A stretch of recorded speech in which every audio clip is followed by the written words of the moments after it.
تانیہ خالہ فرزانہ کے پاس جا کر سو گئی۔ جیسے ہی صبح آنکھ کھلی تو سب سے پہلے انکل عامر کی کال آئی۔ انکل عامر بہت زیادہ خوش تھے اور خالہ فرزانہ سے یہ کہنے لگے کہ محسن راؤ اپنی بہن تانیہ سے بات کرنا چاہتا ہے۔ وہ بہت زیادہ بے چین ہے اپنی بہن کی آواز سننے کے لیے، کیونکہ تانیہ اور محسن دونوں نے یہ آپس میں طے کیا تھا کہ جب ہم ملیں گے تو اسی طرح سے ظاہر کریں گے جیسے ہم لوگ پہلی بار مل رہے ہیں۔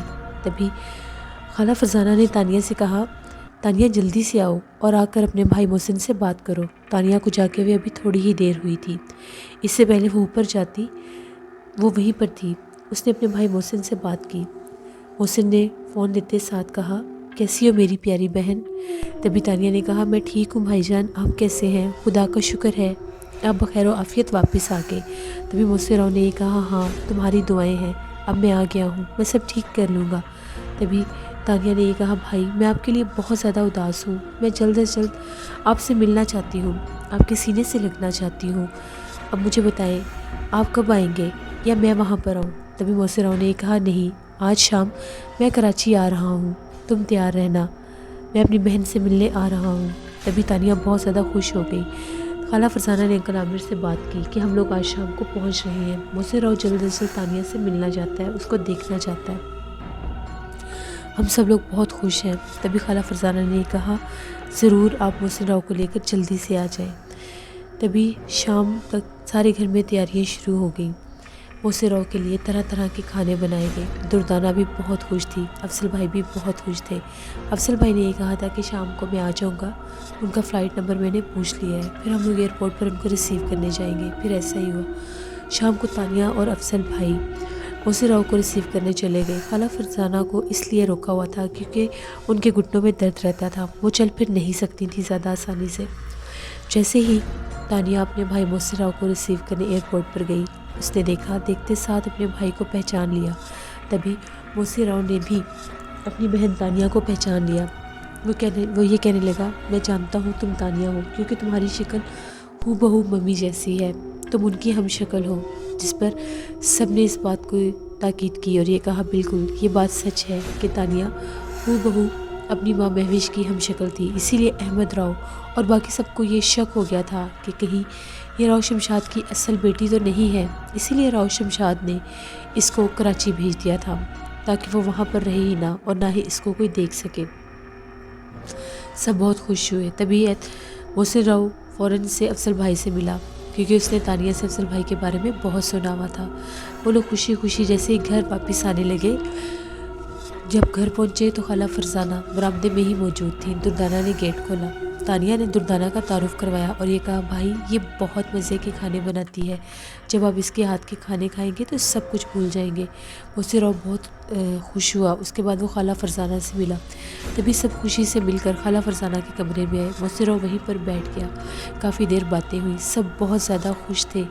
محسن راؤ بہت خوبصورت لگ رہا تھا، سفید رنگت کا، اونچے لمبے قد کا، اسمارٹ سا لڑکا جو بہت خوبصورت لگ رہا تھا نیوی بلو سوٹ میں۔ تانیہ بہت خوش تھی، چہک رہی تھی، اپنے بھائی کے پاس بیٹھی ہوئی تھی۔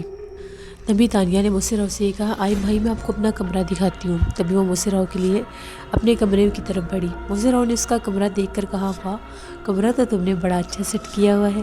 تبھی اس نے تانیہ کے سائڈ ٹیبل پر رکھے گلدان میں اس پھول کی پنکھڑی کو دیکھا جو گلاب کی پھول کی ایک ایسی کلی تھی جو اس کو راشمون نے دی تھی۔ تبھی محسن راؤ نے یہ کہا، یہ کتنا خوبصورت پھول ہے اور اس کی مہک بہت ہی خوبصورت ہے۔ تانیہ یہ بہت خوبصورت گلاب ہے، کہاں سے لیا تم نے؟ تبھی تانیہ نے یہ بتایا، بھائی یہ ہماری دنیا کا نہیں ہے۔ کیا مطلب؟ پھر یہ کہاں سے آیا؟ تبھی تانیہ نے بتایا کہ مجھے کاشکن کے بیٹے راشمون نے دیا تھا۔ واہ یہ تو بہت خوبصورت تحفہ ہے۔ تبھی باتوں باتوں میں محسن راؤ نے تانیہ سے یہ کہا کہ وہ کمرہ کہاں پر ہے؟ کون سا کمرہ بھائی؟ آپ اپنے کمرے کی بات کر رہے ہیں؟ ارے نہیں تانیہ، وہی کالی دیواروں والا کمرہ، مجھے بہت شوق ہے اسے دیکھنے کا۔ تانیہ نے یہ کہا، بھائی ابھی ہم اس کمرے میں نہیں جا سکتے، خالہ فرزانہ اور افضل بھائی سب جاگ رہے ہیں، اگر ان لوگوں نے ہمیں اس کمرے میں جاتے دیکھا تو خالہ خواہ مخواہ پریشان ہو جائیں گی، ہمیں اس کے لیے رات کا انتظار کرنا پڑے گا، رات 1 بجے کے بعد آپ تیار رہیے گا، میں آپ کو اس کمرے میں لے جاؤں گی۔ محسن راؤ نے کہا ٹھیک ہے۔ پھر دونوں بہن بھائی نیچے آئے، سب نے مل کر کھانا کھایا۔ دردانہ نے بہت مزے کا کھانا بنایا تھا۔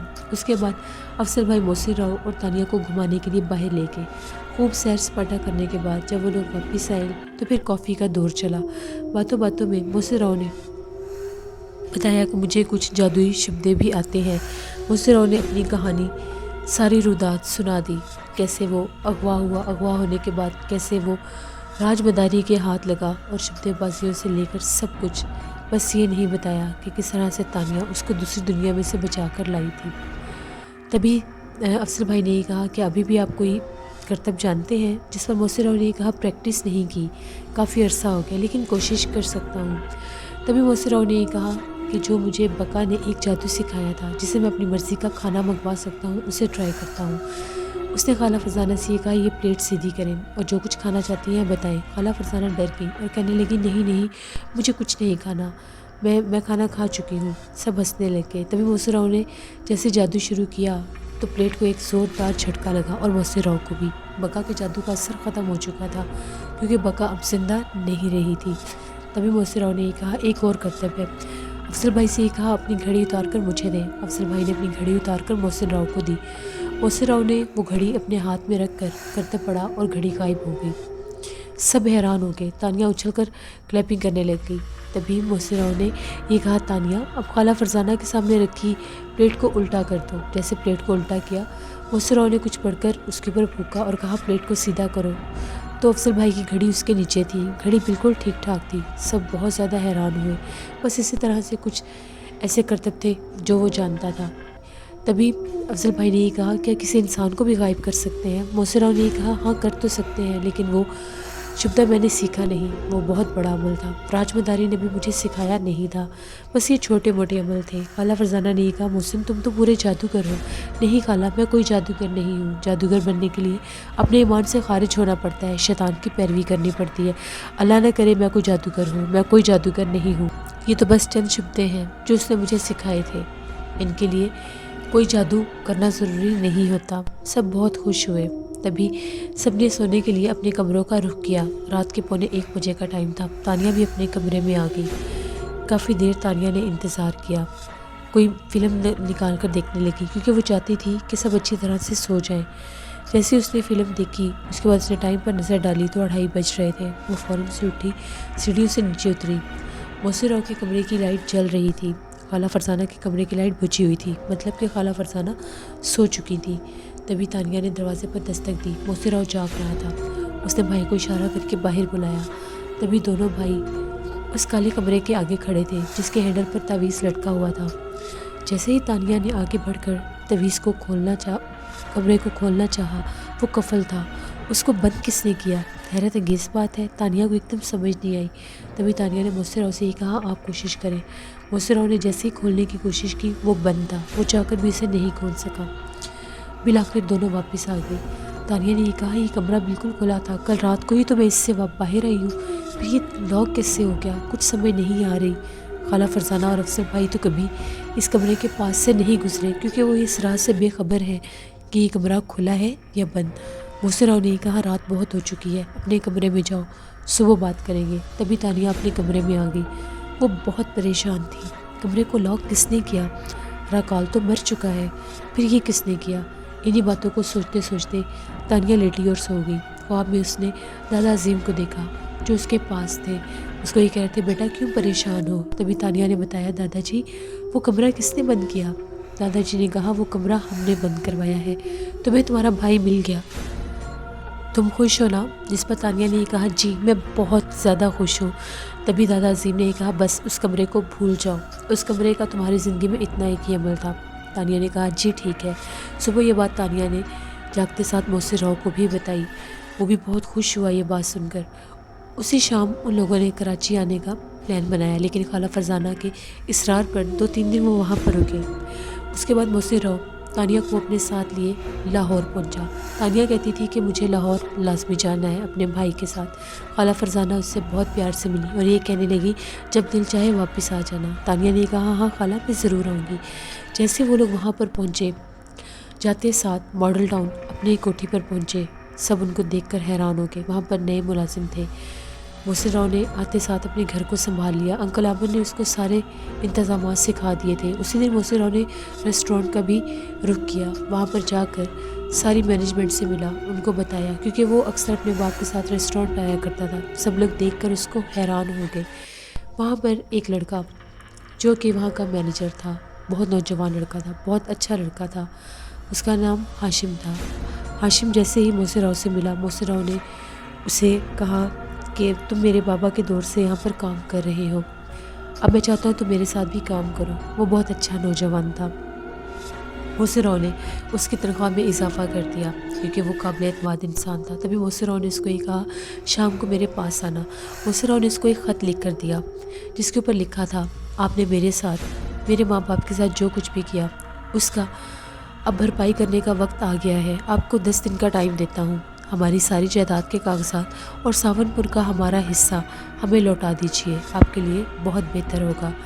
میں اسی انسان کا وارث ہوں جس کو مروانے کے لیے آپ نے جنگل میں بھیجا تھا، میں وہی لڑکا ہوں اور میری بہن بھی میرے ساتھ ہے۔ یہ خط اس نے کہا کہ جا کر راؤ احمد علی کو دے دو۔ جیسے ہی شام ہوئی تو نوکر بھاگتا ہوا آیا اور آ کر یہ کہنے لگا صاحب باہر گیٹ پر ایک لاش پڑی ہے۔ جیسے محسن راؤ نے جا کر دیکھا تو وہ ہاشم تھا۔ اس نے ہاشم کو چیک کیا، ہاشم کی سانس چل رہی تھی، نبض بھی چل رہی تھی۔ اس نے کہا یہ بھی زندہ ہے، اس کو ہاسپٹل لے کر چلو۔ جلدی سے ہاشم کو ہاسپٹل لے کر گئے۔ ڈاکٹر نے اس کو چیک کیا۔ ڈاکٹر نے یہ کہا کہ اس کو کوئی نشہ آور دوائی دی گئی ہے، انجیکشن لگوایا گیا ہے جس کی وجہ سے اس کی یہ حالت ہو گئی، اگر زیادہ دیر ہو جاتی تو شاید یہ زندہ نہ رہتا۔ وہاں پر ہاشم کا علاج ہوا، اس کو 3-4 گھنٹے انڈر آبزرویشن رکھا گیا۔ جب وہ ٹھیک ہوا تو اس نے ساری بات بتائی کہ وہ حویلی پہنچا تھا، وہاں پر احمد علی سے ملا، ان کو خط دیا۔ اس کے بعد انہوں نے اپنے ایک بیٹے کو بلایا جس کا نام اقبال راؤ تھا۔ جیسے ان لوگوں نے اس خط کو پڑھا ان کی ہوائیں اڑ گئیں۔ تبھی ان لوگوں نے مجھے یہ کہا کہ ٹھیک ہے تم جاؤ یہاں سے۔ میں رات کو اپنے گھر آیا، جیسے ہی گھر پہنچا تو میں نے سوچا میں آپ کے گھر آ کر، آپ کی کوٹھی پر آ کر آپ کو یہ بات بتا دوں۔ آپ کے گھر ابھی پہنچا ہی تھا، اپنی گاڑی سے نکلا ہی تھا کہ ایک جیپ آئی۔ ان لوگوں نے مجھے جیپ میں فوراً سے اٹھا لیا اور کچھ بھی نہیں کہا۔ 4 لوگ تھے، پتہ نہیں کون تھے، مجھے ایک انجیکشن لگا کر یہاں پر پھینک گئے۔ آخر یہ سب کیوں ہوا؟ محسن راؤ نے یہ کہا یہ انہی لوگوں نے کروایا ہے جن کے پاس میں نے تمہیں بھیجا تھا۔ ان کا کام تمہیں خوفزدہ کرنا نہیں، مجھے خوفزدہ کرنا تھا۔ تبھی اس کی جیب میں سے ایک پرچی ملی جس کے اوپر سرخ رنگ سے لکھا تھا پہلا تحفہ قبول کرو، 10 دن تو بہت دور ہے، ابھی سے قبول کرو۔ محسن راؤ نے فوراً سے انکل عامر کو بلایا اور ساری بات بتائی۔ محسن راؤ نے یہ کہا ہمیں ان پر کیس کرنا چاہیے۔ انکل عامر نے یہ کہا کچھ حاصل نہیں ہوگا، سیدھا منشیات کا کیس ہوگا کہ اس نوجوان نے منشیات کا انجیکشن لگایا تھا جس کی وجہ سے یہ حال ہوا، کیونکہ ہمارے پاس کوئی بھی ثبوت نہیں ہے، عدالت ثبوت مانگتی ہے۔ محسن راؤ خاموش ہو گیا۔ اب محسن راؤ نے پوری طرح سے انچارج سنبھال لیا تھا، ریسٹورینٹ کا بھی اور گھر کا بھی۔ نئے نوکر رکھ لیے گئے تھے، سب بہت زیادہ خوش تھے۔ تانیہ کے لیے بابا کی آرٹ گیلری کھول دی گئی تھی۔ انکل عامر نے آرٹ گیلری کا بھی بتایا تھا جو کہ بند تھی۔ تانیہ کو بہت دلچسپی تھی۔ تانیہ نے وہاں پر ایک ٹیچر رکھ لی تھی جن سے وہ ساری آرٹ گیلری کا کام سیکھتی تھی، ساری پینٹنگ سیکھ چکی تھی۔ سب بہت خوش تھے، سب کچھ نارمل جا رہا تھا۔ تبھی ایک دن تانیہ کو ریسٹورینٹ پر فون آیا، وہ ایک لڑکی کی کال تھی۔ تانیہ نے اٹینڈ کی تو اس نے یہ کہا کہ آپ تانیہ بول رہی ہیں؟ جس پر تانیہ نے کہا جی میں یہاں آرٹ گیلری کی مالکہ ہوں، بتائیے آپ کو کیا چاہیے؟ اس نے یہ کہا کہ میں اپنی تصویروں کی نمائش کرنا چاہتی ہوں، اگر آپ اجازت دیں تو۔ تانیہ بہت خوش ہوئی اور کہا آپ کل ضرور آ جائیے گا، کل 11 بجے اس نے آنا تھا۔ تبھی فون بند ہو گیا۔ تانیہ بڑی پریشان ہوئی کہ میں نے تو اس کا نام بھی نہیں پوچھا، یہ کون تھی اور کون نہیں، چلو کل آئے گی تو پتہ چل جائے گا۔ تانیہ جب آرٹ گیلری سے شام کو واپس آتی تھی تو اپنے بھائی کے ساتھ بیٹھ کر باتیں کرتی تھی۔ کافی دیر وہ لوگ باتیں کرتے رہے، چائے وہ اکٹھے ہی پیتے تھے، کھانا بھی اکٹھے ہی کھاتے تھے۔ تبھی ایک دم سے ان کے گھر کے اوپر بہت زیادہ فائرنگ ہوئی۔ دونوں بہن بھائی زمین پر بیٹھ گئے۔ 2-3 منٹ فائرنگ کا سلسلہ رہا۔ ڈرائنگ روم کے اوپر اور گھر کے گیٹ کے اوپر فائرنگ ہوئی۔ جب سلسلہ تھم گیا تو تانیہ نے یہ کہا بھائی یہ سب کیا تھا؟ محسن راؤ نے یہ کہا یہ ہمیں ڈرانا چاہتے ہیں، ہم نے اپنی جائیداد کا حصہ مانگا ہے نا، تو ہمارے چچا ہمیں ڈرانا چاہ رہے ہیں۔ تبھی تانیہ نے یہ کہا وہ تو ایک خونخوار بھیڑیا بن گیا ہے بھائی، اس کا کچھ کرنا ہوگا۔ تبھی محسن راؤ نے جلدی سے انکل عامر کو فون کیا۔ انکل عامر بھی آ گئے۔ جیسے انکل عامر آئے انہوں نے آ کر گھر کا گیٹ دیکھا جس پر گولیوں کی بارش تھی، دیواروں پر گولیاں تھیں، ہر جگہ گولیوں کے نشان تھے۔ تبھی وہ متعلقہ تھانے میں گئے، وہاں پر جا کر FIR کٹوا دی اور محسن راؤ نے اپنے گھر کے اوپر حفاظت کے طور پر 2 گارڈز رکھ لیے۔ گارڈز کو گیٹ پر نہیں رکھا گیا تھا کیونکہ اگر گارڈز کو گیٹ پر رکھا جاتا تو وہ لوگ گارڈز کو مار کر گھر میں داخل ہو سکتے تھے۔ گارڈز کو گھر کے اندر سروینٹ کوارٹر کے پاس رکھا گیا تاکہ وہ گھر کے اندر رہ کر گھر کی نگرانی کر سکیں۔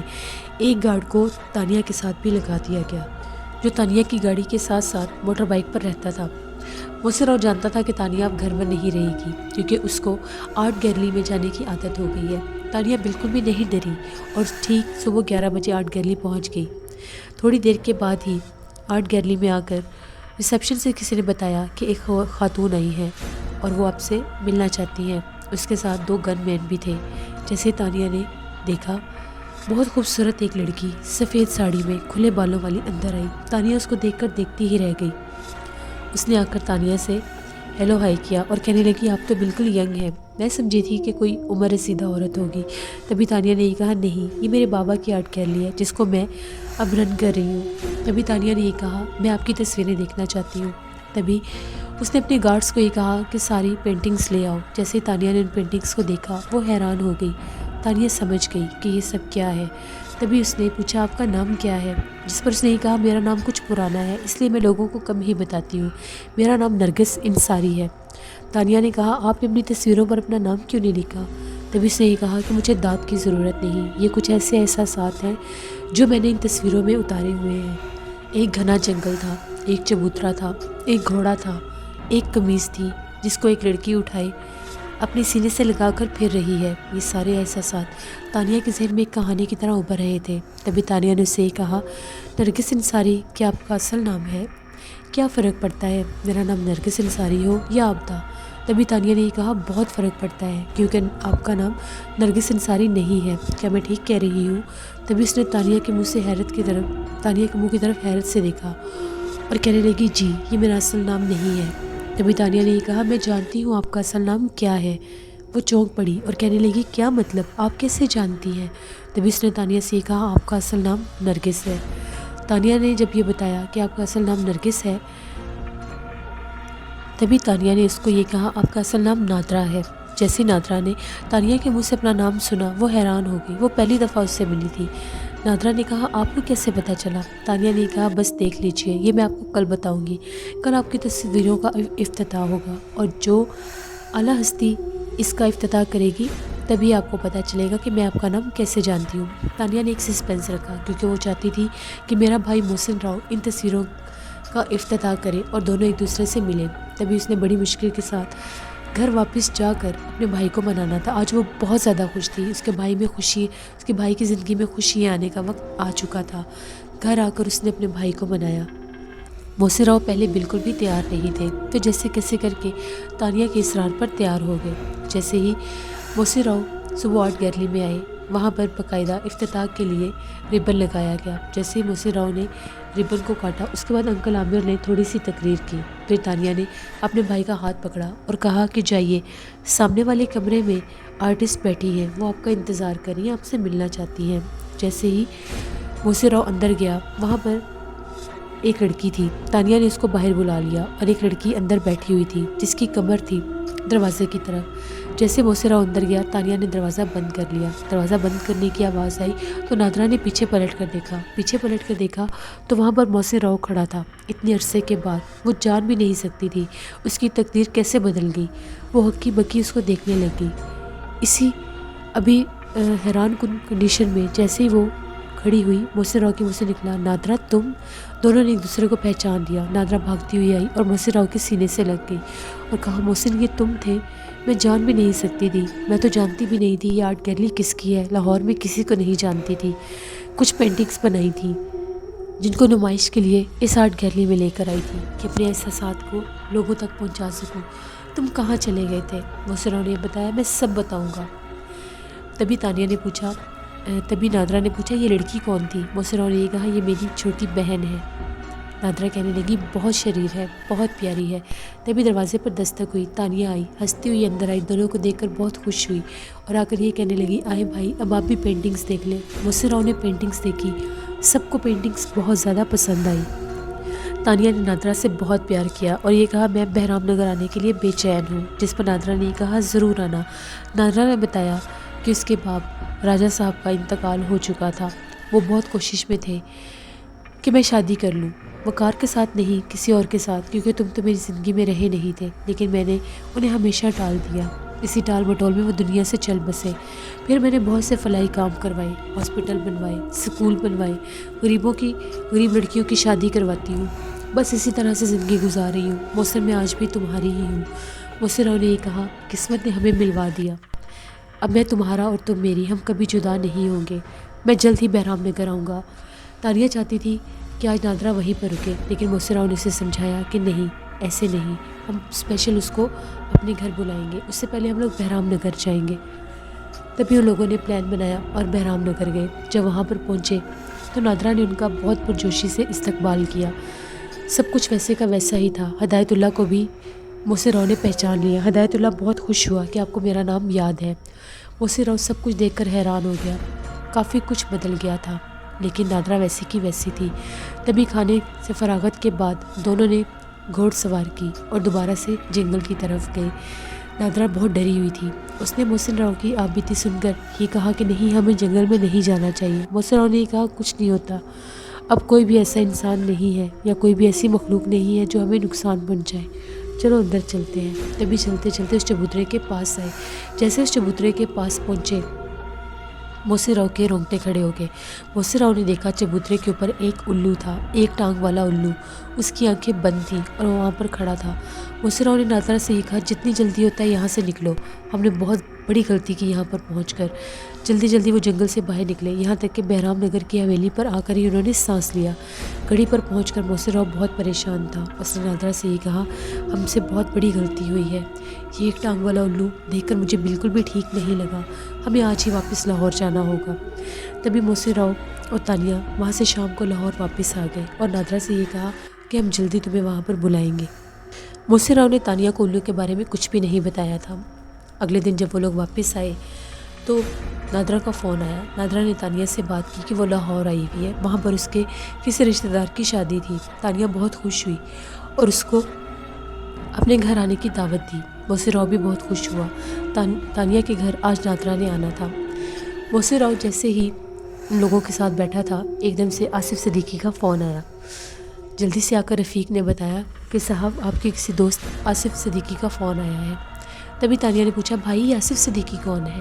تبھی موسر راؤ نے بتایا یہ میرا دوست ہے، میرا کلاس فیلو تھا، ریسٹورانٹ میں کھانا کھانے آیا تھا، میں نے اسے پہچان لیا تھا، تبھی میں نے جان بوجھ کر اس کا بل بہت زیادہ پیسوں کا بنا دیا۔ یہ غصے سے بپرا ہوا میرے آفس میں آیا کہ یہ کیا بدتمیزی ہے، میں ابھی جا کر دیکھتا ہوں کس نے یہ بل بنایا ہے، ابھی یہ ریسٹورانٹ خرید لوں گا۔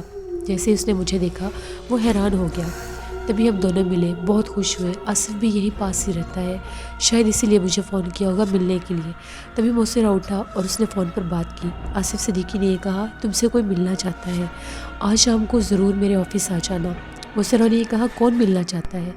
تبھی آصف صدیقی نے یہ کہا یہ جب تم آؤ گے تو پتہ چلے گا، میرے اعتبار والا آدمی ہے، تم آ سکتے ہو۔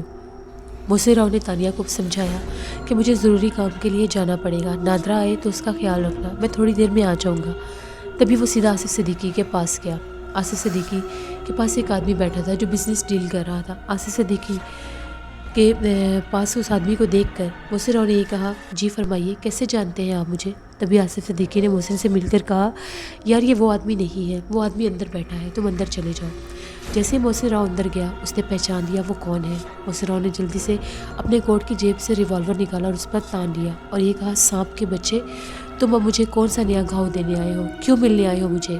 وہ اعتبار راؤ تھا، راؤ احمد علی کا بیٹا۔ تبھی اس نے موسر راؤ سے یہ کہا نہیں، میں تمہیں مارنے نہیں آیا، یقین مانو میں تم سے صرف ملنے آیا ہوں، میں بہت شرمندہ ہوں اپنے باپ کی حرکتوں کی وجہ سے۔ اعتبار راؤ شروع سے ہی محسن سے پیار کرتا تھا، وہی تو صرف اس کا ایک دوست تھا۔ تبھی اتنے میں آصف صدیقی آ گیا۔ موسر راؤ نے سے کہا اس کی جلدی سے تلاشی لو، تم نہیں جانتے یہ کون ہے۔ اس نے جلدی سے اس کی تلاشی لی، اعتبار راؤ کے پاس سے کچھ بھی نہیں نکلا۔ تبھی آصف صدیقی نے موسر راؤ کو سمجھایا اس کی بات سن لو، یہ تمہیں کوئی نقصان نہیں پہنچائے گا۔ تبھی موسر راؤ نے اس کی بات سنی۔ اس نے بتایا بھائی میں جانتا ہوں آپ میرے سے ناراض ہیں، میرے باپ نے کیا ہی ایسا ہے، آپ لوگوں پر بہت ظلم ستم کیے ہیں، تایا ابو کو بھی مروا دیا، سب کچھ ختم ہو گیا صرف جائیداد کی وجہ سے۔ یقین جانیے اب وہاں پر بھی پھوٹ پڑ چکی ہے۔ ہم لوگوں نے اپنے باپ سے حصہ مانگا تھا، انہوں نے تھوڑا سا حصہ مجھے دے دیا اور میں نے ساون پور کو چھوڑ کر یہاں پر ایک گھر لیا ہے۔ میں سمنا آباد میں رہتا ہوں، ایک سنیما خریدا ہے، اس کے علاوہ ایک اور بزنس کرتا ہوں۔